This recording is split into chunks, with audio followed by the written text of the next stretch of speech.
Kuna Matkafai Laterna matkades meil on üks matkateema ka Rocca al Mare, siis me jalutasime ka loomulikult siit Hiiumaa talust alati läbi ja ma näitasin ja rääkisin sellest hävinud raidast siin.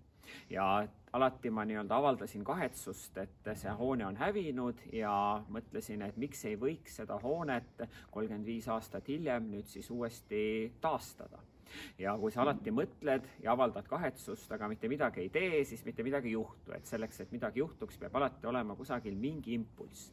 Ja ühe mõttena siis tekkiski, et äkki võtaks muuseumiga ühendust ja üritaks kuidagi ise seda natukene nügida. Ja sealt see projekt põhimõtteliselt tuule tiibadesse sai. Meie siis oma matkaseeria piletite pealt panustasime osa sellest ja suurem osa pani muuseum ise ja niimoodi kokku see hoone siis uuesti püsti siis sai. Kui kaua teil aega võttis, et piletitega see 10 000 eurot, mis teie panus oli, kokku saada? Ta oli umbes aasta. No, selle aida ruumides saab olema lastele ja peredele suunatud tegevuskeskus ja omamoodi näitus ka, mille pealkirjaks on iga väike samm loeb. Ja tegelikult on selle mõte ikkagi keskkonnaharidus ja loodussõbralik eluviis ja tahame näidata, kuidas me võrrelda nagu tänapäeva ja vana aja elu, mida meil on tänapäevas paremini võib-olla, mida vana aja elust säästliku eluviisi mõttes üle võtta.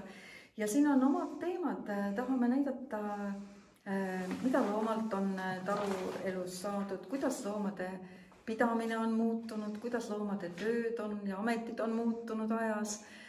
Omaette rubriik on siin taaskasutus ka, anna asjale uus elu, paranda, ära viska ära kergekäeliselt, see on see mõte, mida me siin kanname. Ja samamoodi väga oluline ja tähtis mõte, hoia toitu ja sorteeri prügi. Kõik need on väga niisugused tänapäevased ja asjakohased teemad. Ja me tahame, et see kõik jõuaks lasteni läbi mängu. Iga väike asi algab meist endist, et see väike samm loeb on selle küllaltki väikese näituse suur mõte.